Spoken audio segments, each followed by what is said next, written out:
Deposit insurance पर हमने कुछ दिनों पहले खबर चलाई थी और बाकायदा डिपॉजिट इंश्योरेंस जो कि 1 लाख से बढ़ाकर बड़ी मुश्किल से 5 लाख हुआ, उसके बाद रिसेंटली जो अभी एक बैंक में बड़ी गड़बड़ी हुई है, उसके बाद उसे और बढ़ाए जाने की आवश्यकता बताई जा रही थी।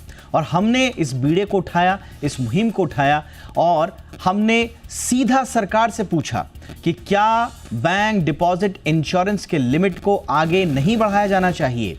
10 से 12 लाख तक बढ़ाने की बात इनिशियली सरकार ने मानी कि उस पर काम चल रहा है। और अब न्यू इंडिया बैंक घोटाले मामले के बाद एफएम के सामने जी बिजनेस ने जब यह मुद्दा उठाया, इसका असर अब दिखने लगा है। हमारी मुहिम का बड़ा असर हुआ है।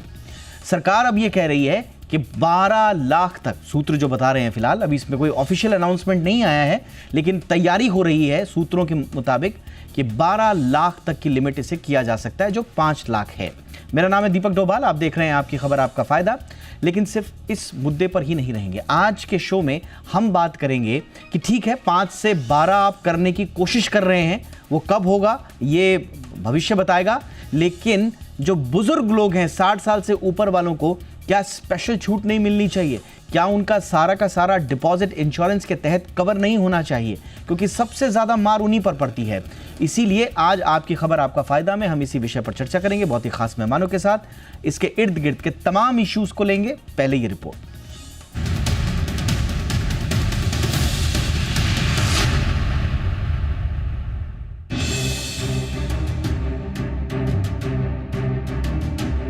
हाल ही में न्यू इंडिया कोऑपरेटिव बैंक घोटाले के बाद खाताधारकों की सुरक्षा को लेकर बड़ा सवाल खड़ा हुआ। इस मुद्दे को गंभीरता से लेते हुए जी बिजनेस ने अपनी जिम्मेदारी निभाई और वित्त मंत्री निर्मला सीतारमण से बैंक डिपॉजिट इंश्योरेंस कवर को बढ़ाने को लेकर सवाल उठाया। हमारी संवाददाता एकता सूरी ने सरकार से स्पष्ट जवाब मांगा और ये सवाल उठाया कि क्या आम जनता की मेहनत की कमाई बैंकिंग तंत्र की लापरवाहियों की भेंट चढ़ती रहेगी या फिर सरकार इस दिशा में कोई ठोस कदम उठाएगी। तो सर डिपॉजिटर इंश्योरेंस 5 लाख से ज्यादा बढ़ाया जाए। That's what I'm talking about. This is under the consideration of the government. As and when the decision is taken, we will inform. Insurance cover बढ़ाने के सवाल पर वित्तीय सेवा विभाग के सचिव एम नागराजू ने बड़ा संकेत दिया। सरकार बैंक डिपॉजिट इंश्योरेंस कवर को 5 लाख से बढ़ाकर 12 लाख करने पर विचार कर रही है। अगर ऐसा होता है तो ये खाता धारकों के लिए एक बहुत बड़ी राहत होगी। अब समझते हैं इस फैसले से आम जनता को क्या फायदा होगा। बैंक डूबने की स्थिति में खाता धारकों को सुरक्षा मिलेगी। अगर कोई बैंक फेल होता है तो अभी तक सिर्फ 5 लाख रुपए तक की जमा राशि सुरक्षित थी, लेकिन अगर सरकार ये कदम उठाती है तो अब 10 से 12 लाख रुपए तक की जमा राशि पूरी तरह सुरक्षित होगी। बैंकिंग सेक्टर में ऐसे कई ग्राहक होते हैं जो 5 लाख से अधिक रुपए बैंक में जमा रखते हैं। उनके लिए ये भी बड़ा राहत भरा फैसला होगा।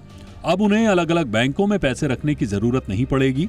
यही नहीं, जब खाता धारकों को अपने पैसों की सुरक्षा की गारंटी मिलेगी तो बैंकिंग सेक्टर में विश्वास मजबूत होगा और लोग बैंकों में अधिक पैसा जमा करने के लिए प्रोत्साहित होंगे।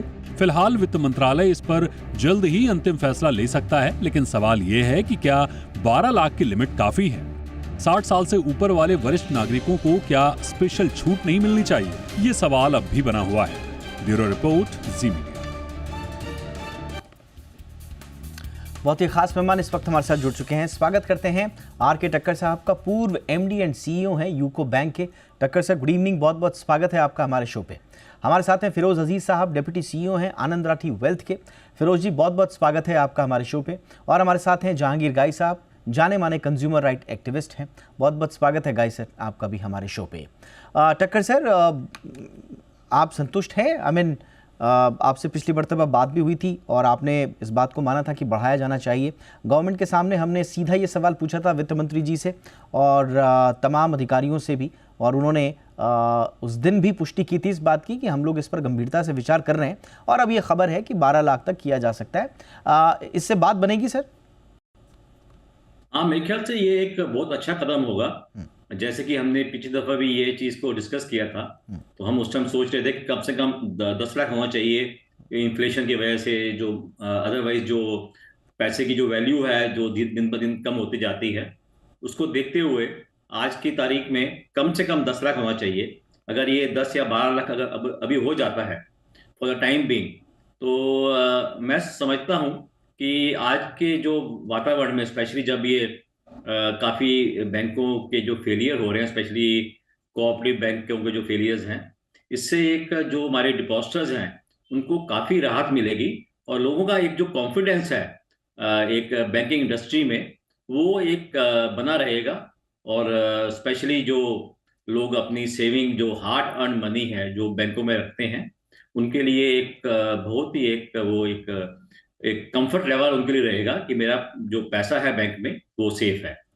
टक्कर साहब, मैं थोड़ा सा आपसे समझना चाह रहा हूँ, आप बैंकिंग सिस्टम से ही आते हैं, कितना बड़ा बोझ है ये सरकार के ऊपर, अगर माना या इंश्योरर के ऊपर? क्योंकि ऐसा तो नहीं है कि हमारे देश की बैंकिंग व्यवस्था इतनी चरमराई हुई है कि बहुत ज़्यादा इस तरह के केसेस आते होंगे। हमने देखे हैं, केसेस आए हैं, इसमें कोई शक नहीं है, जो कि नहीं आने चाहिए, बट ज़्यादातर हमने केसेस देखे हैं कि कुछ संदिग्ध जो एनबीएफसीज होते हैं और ज़्यादातर कोऑपरेटिव बैंक्स, इनमें हमने बड़े बैंक में कभी कोई इस तरह की इश्यूज नहीं देखे। तो अगर हम बढ़ा भी दें इसको और भी बढ़ा दें 10-12 लाख की नहीं, और ख़ास तौर से जो हम कह रहे हैं कि 60 साल से ऊपर के लोगों के लिए आप फुल डिपॉजिट को कवर कीजिए, इसमें कितना बड़ा वित्तीय बोझ आ जाएगा इंश्योरर के ऊपर या फिर किसी बैंक के ऊपर?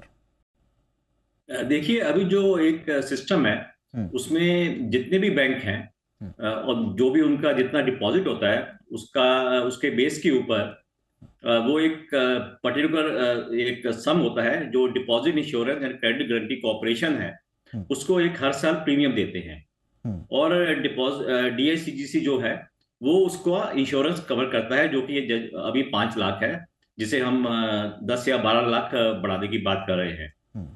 इसका जो हम जो बात करें तो बैंकों के लिए जरूर जो प्रीमियम देना है वो जो है अमाउंट शायद उसमें उनको इंक्रीज अमाउंट देना पड़ेगा।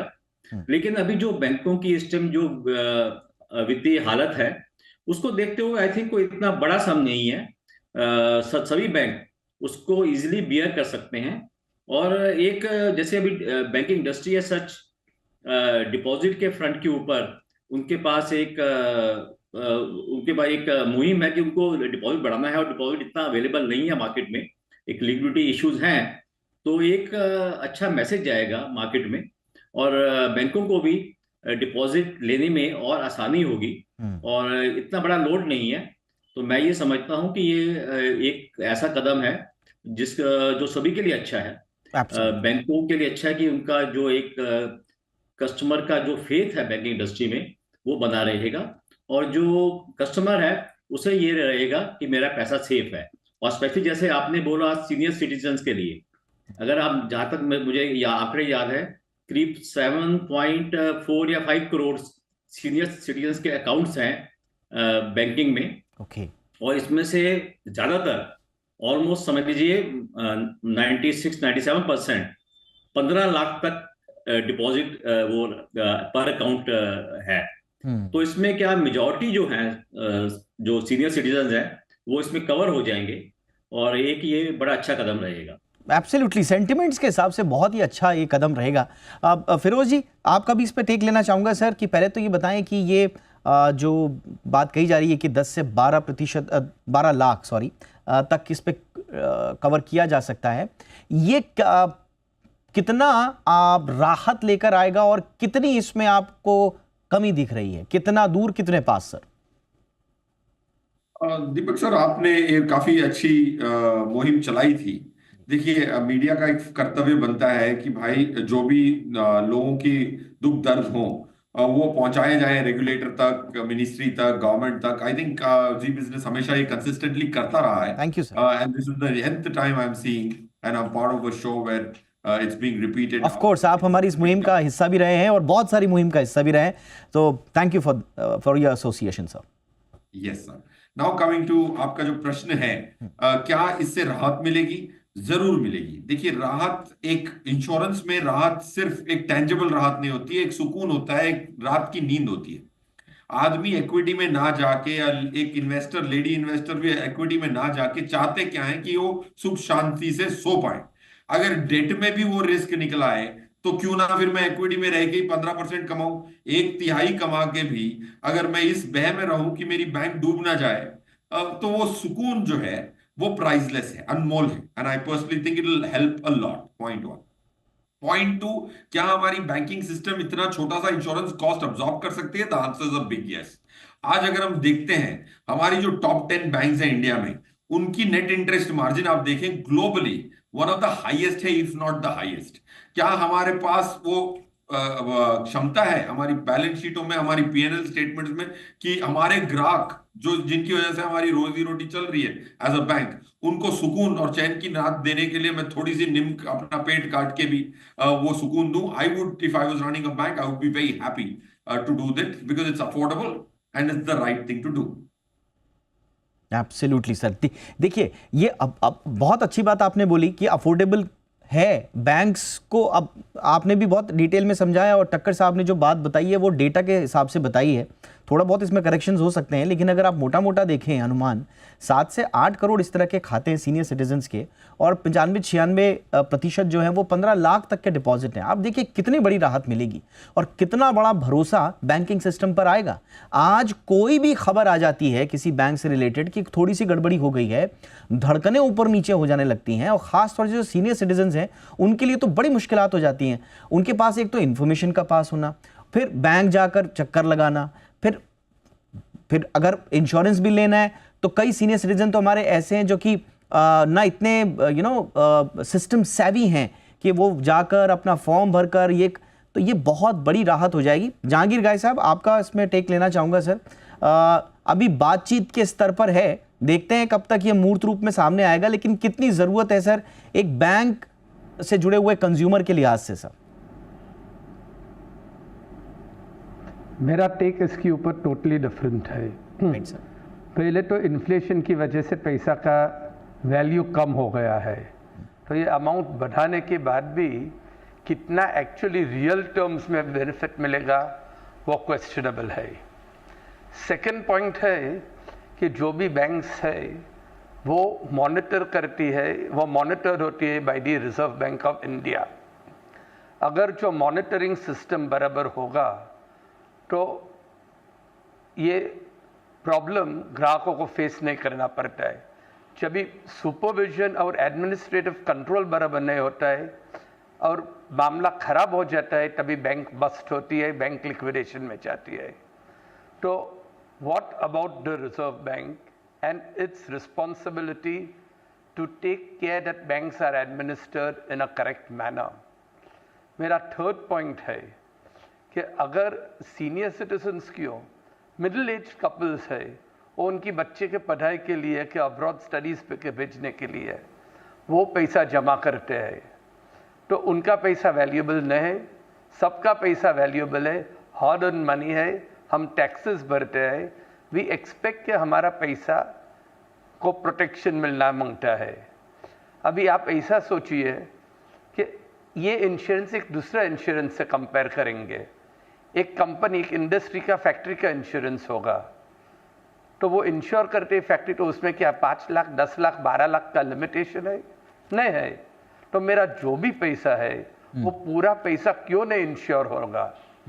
अकॉर्डिंग टू मी पूरा पैसा जो भी मेरा है वो मेरी लापरवाही से नहीं गया है, एडमिनिस्ट्रेटिव फेलियर से गया है, तो पूरा पैसा रिगार्डलेस ऑफ एज पूरा पैसा इंश्योर होना मांगता है। ओके, ऑलराइट सर, ये आपने एक इंटरेस्टिंग बात बोल दी। मैं एक छोटे से ब्रेक के लिए रुक रहा हूं, लेकिन ब्रेक के उस पार मैं जरूर पूछूंगा हमारे मेहमानों से कि रिगार्डलेस ऑफ एज जो गाई साहब कह रहे हैं कि 60 साल से ऊपर के लोगों के लिए तो अच्छी ठीक है, ये तो हम डिमांड कर ही रहे हैं, जी बिजनेस को बहुत पुख्ता तरीके से इसको उठा रहा है, लेकिन रिगार्डलेस ऑफ एज अगर ये सारे के सारे डिपॉजिटर्स के लिए 100% कवर की अगर व्यवस्था हो जाए तो उसमें क्या चैलेंजेस हैं और कितना प्रैक्टिकल है ये डिमांड करना, इस पर भी छोटी सी राय जरूर लेंगे और भी बातचीत करेंगे छोटे से ब्रेक के बाद।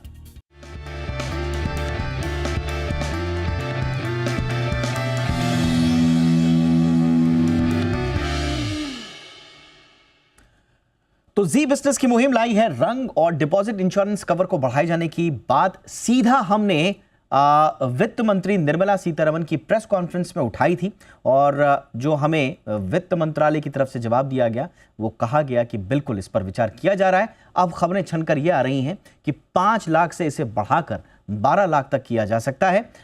इस पर अब कितना समय लगेगा ये देखने वाली बात होगी, लेकिन जी बिजनेस इससे आगे की मुहिम चला रहा है और कह रहा है कि जो सीनियर सिटीजन हमारे उनके लिए आप 100% डिपॉजिट कवर की व्यवस्था कीजिए, क्योंकि सबसे वल्नरेबल सेक्शन वही है। लेकिन चर्चा के दौरान गाय साहब ने एक दिलचस्प मुद्दा उठाया कि 60 साल से ऊपर के लोग ही क्यों ना प्रत्येक व्यक्ति जिसका बैंक में खाता है उसको 100% डिपॉजिट कवर मिले। बात सही भी है, गलती तो ग्राहक की नहीं है अगर बैंक डूब रहा है या बैंक ने गड़बड़ी की है। आर के ठक्कर साहब, इसमें क्या बड़ी बात हो जाएगी, और अगर ऐसा हुआ तो जो आपने बता रहे थे कि बैंक कॉस्ट वगैरह उसमें कितना फर्क पड़ेगा, या ऐसा तो नहीं है कि इतना ज्यादा गड़बड़ हो जाएगा कि हम देखेंगे inflated bank balance sheets incentivise करने के चक्कर में? देखिए, जो गई साहब ने जो इशू या मुद्दा उठाया है वो एक लिहाज से ठीक है, मैं तो ये मानता हूं, क्योंकि देखिए बेसिकली ये के इंश्योरेंस है। इंश्योरेंस में क्या करते हैं हम कि जो रिस्क है वो as a such over a large number of people, मतलब ज्यादा लोगों के ऊपर स्प्रेड कर दिया जाता है, ताकि अगर कहीं कोई हादसा होता है तो हम सब मिलजुल के उसको हम जो लोग उसमें सफर करते हैं उसकी भरपाई कर सकें। लेकिन इसका जो बैंकों के लिए इम्प्लीकेशन है, ऑब्वियसली जो इंश्योरेंस प्रीमियम है वो एक जो DICGC है जो भी अपना वो एनालिसिस करेगी, अपना देखेंगे कि हमें कितना कल को कहीं कोई लॉस होता है तो हमारा प्रीमियम इतना होना चाहिए कि हम उस लॉस को बियर कर सके। तो उसमें जो बड़े बड़े डिपॉजिटर भी हैं जिनका शायद करोड़ों में या 1000 करोड़ भी कई ऐसे इंस्टीट्यूशंस हैं, PSUs हैं या कंपनीज हैं जो बैंकों में डिपॉजिट रखते हैं, तो उनकी भी कल को इन केस किसी बैंक में दिक्कत आती है तो उसकी भरपाई करनी होगी। तो ये एक बेसिकली एक फाइनेंशियल पॉइंट ऑफ व्यू से ऐसा तो नहीं होगा सर कि ऐसा तो नहीं होगा टक्कर साहब कि फिर बैंक जो है वो प्रॉपर रिस्क मैनेजमेंट करना ही भूल जाएं, क्योंकि उनको पता है कि जो बड़ा अमाउंट है वो तो इंश्योर्ड है, तो फिर शायद लेस स्ट्रिंजेंट रहे हैं वो अपने रिस्क के प्रति, which could be leading to potential failures. क्या ये भी संभावना है? नहीं, देखिए ऐसा मैं नहीं समझता हूँ कि ज्यादातर सभी बैंक ये जो कुछ हादसे हुए उनको अगर आप छोड़ दीजिए, वो कि बड़ा एक वैसे एक मान्यूट एक परसेंटेज है of the Indian banking system के अंदर जहाँ पे ऐसी चीजें होती हैं।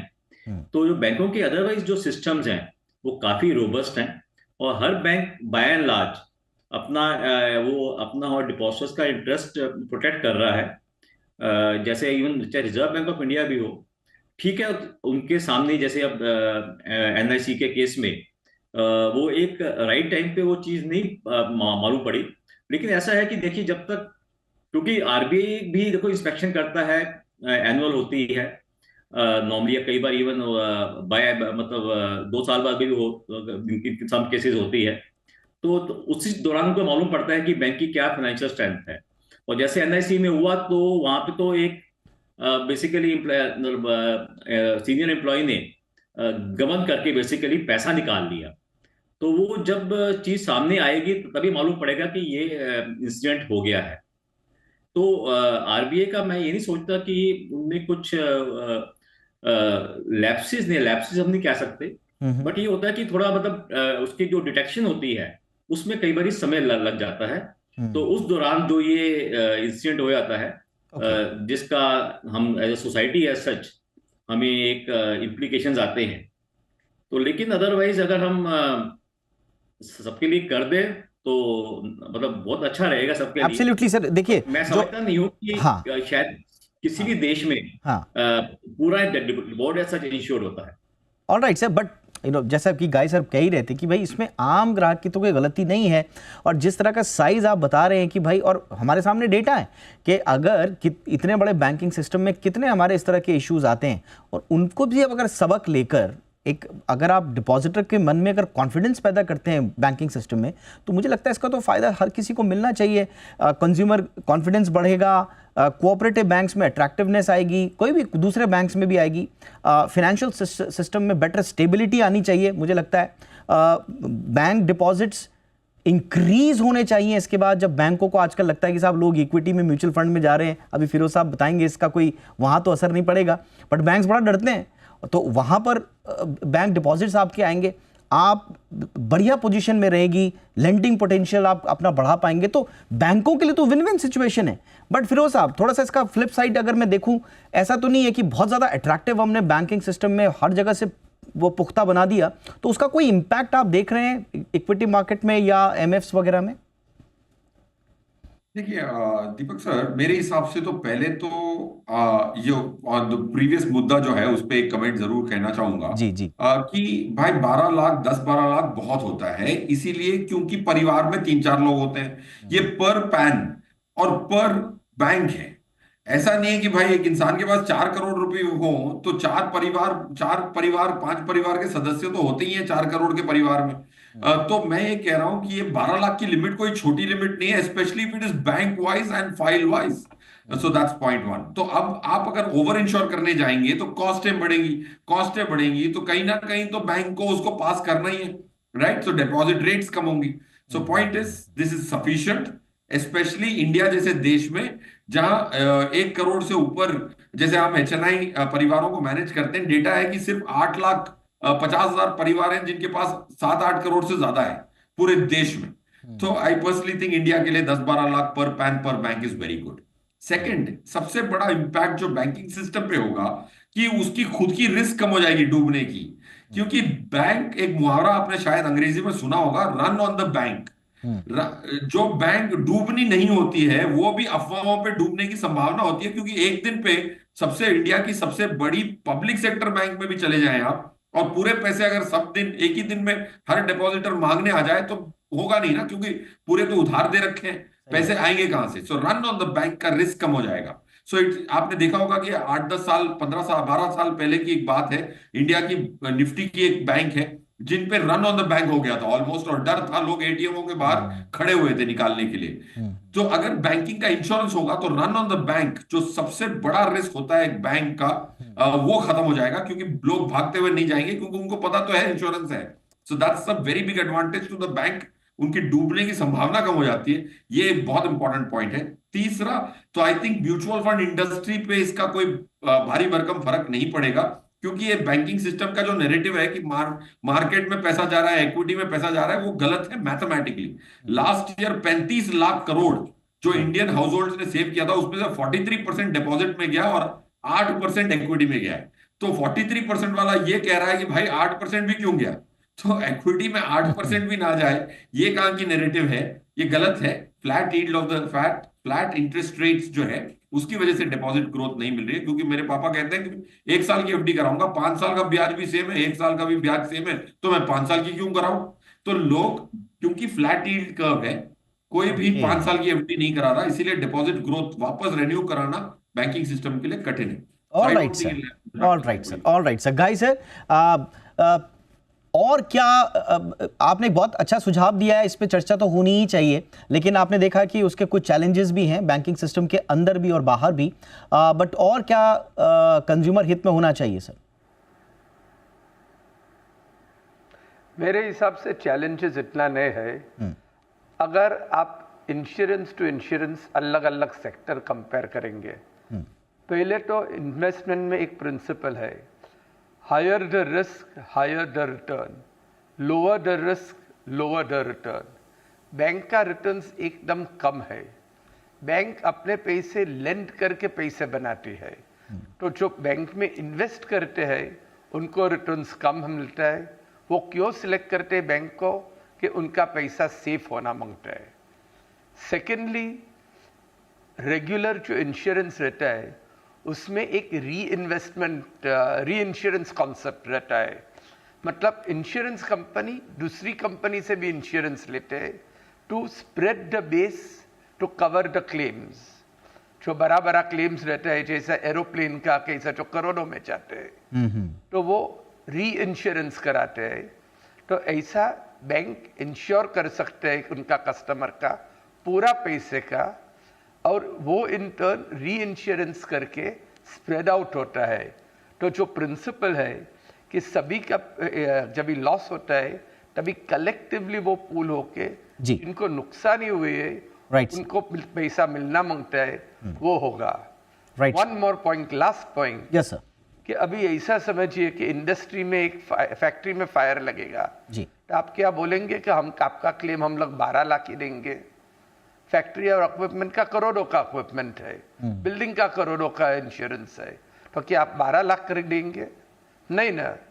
तो बैंकिंग में क्यों 12 लाख का लिमिट? ऑलराइट, वो भी पूरा कवर होना मांगता है। ऑलराइट सर, तो बिल्कुल इसमें हमारे अलग अलग पॉइंट ऑफ व्यूज आज हमको मिले। गाई साहब का साफ तौर पर कहना है कि साहब 100% डिपॉजिट कवर मिलना चाहिए इररिस्पेक्टिव ऑफ द एज और दूसरी चीज़ों के।